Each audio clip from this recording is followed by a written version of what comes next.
I'm going to jump on camera real quick and show you how to prepare your paper, how to stretch your paper for the first day of class and why you would want to do that. And we're also going to talk a little bit about brushes and paper. Yeah, so let's jump right in. I'm going to keep this short. So first of all, what you'll need. You'll need a hard surface, something, a board that you can pick up and hold. Um, our paper is 9 by 12, so you want something bigger, about an inch all the way around bigger. So what I have and what I've used in the past is a canvas panel. This is 11 by 14. You could buy this at Walmart. Yeah, you could pick these up at Walmart pretty easily. And then I would tape to the canvas side. I also have gesso panels. You can get these at, I think, at Hobby Lobby, but I like these because they're made from masonite. It's a nice hard panel that you can tape to. Or you can get a clipboard. If you have a clipboard, you could use that, use the back of it, and then you could tape all around. You want to be able to tape all the way around your paper because we're going to stretch it. Um, I have the Be Inspired paper. I love this paper because when you feel it, it's not slick. So watercolor paper, you want it dry, it'll feel dry surface to it. Um, if it's slick, then your paint won't stick to the paper very well. It's a little bit more difficult to work with. So this paper is really nice. Even Strathmore paper I have, it's too slick. I don't like working on it. And you can get handmade papers that are really absorbent and they're a little bit more difficult to move the paint on. So this is just a good solid paper that I enjoy using. It's 9 by 12, so you want your panel bigger than that. Now, artists, um, the reason why we stretch our paper, and you can see this one's wet, and can you see the ripples on it? So we stretch it to keep it flat, okay? So what do you need to stretch your paper with? Well, you need masking tape. You want a tub of clean water. You want brushes. Um, I have this flat brush. You don't need to buy one. What you could do for now, starting out, you can get a foam brush. And your water brush that you bought, you want one that's flat. You could use this, actually. And I wanted to talk a little bit about the water brush. We're not putting color in here, we're putting water. And you open it up, put it under a stream of water, and fill the brush. These are really nice when you paint outside because then it keeps the bristles wet. And you don't actually have to carry a tub of water with you when you paint outside then.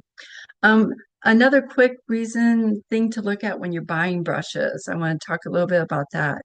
You want a brush that has a little bit of a spring to it. So when you do this, when I buy brushes, I'll actually do this.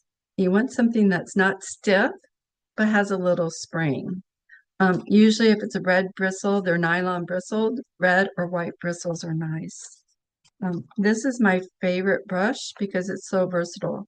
You can draw, you can actually get pointed lines with it, or you can get wide. You can get different brush strokes, a variety with this pretty easily. And then a foam brush is perfectly fine for now to spread water because we're going to wet our paper and we want to get a nice even surface of water across the paper. And masking tape. Masking tape, the cheaper the better. And the reason we use masking tape, we're going to tape the paper to the board and then we're going to stretch the tape on the board and capture the paper.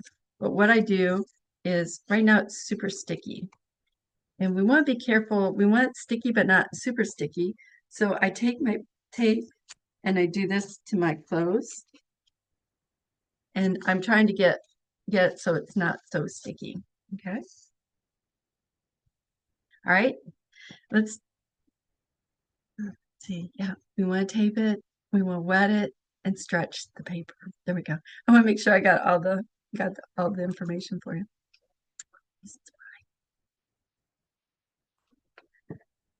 So I have my board here, and I'm going to tape to. And if you have just a clean masonite board or any type of board, something that you can actually pick up and hold, that's fine. So what I do is I tape that, put the tape on the edge of the board like that. And I want to do this so I can give it a nice tug. So position yourself so that you get your paper on straight on the board. Press it here with your finger. Pull and stretch the tape, hold it, and then run your finger down.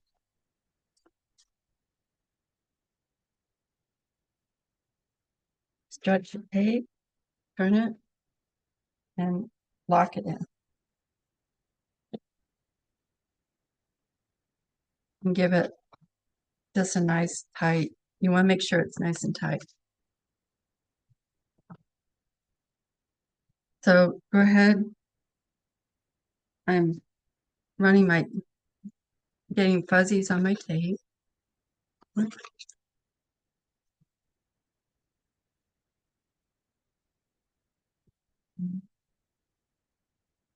Going about a quarter of an inch into the paper. What's nice about this, lock it in. What's nice about having a quarter of an inch is when you're painting, the color, you'll get a nice clean white line border around the painting. So just about a quarter of an inch, enough to hold it, and just go around the edge of the board like that. I'm gonna put some more fuzzies on my tape. Pull it. I'm giving a good stretch. Straight, just visually straight is good enough. If it's not quite right, just lift it. Careful. When we remove the tape, we're going to have to be really careful not to rip the surface of the paper off. That's really important. Let me give it another little tug. So when we go to remove the tape, there's a method on how you do that. And we'll talk about that when we remove the tape. So I'm going to stretch it. Piece.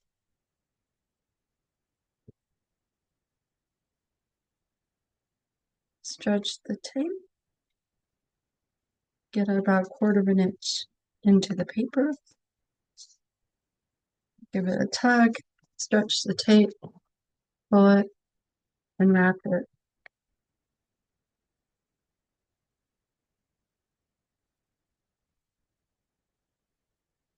I'll just go around, make sure I have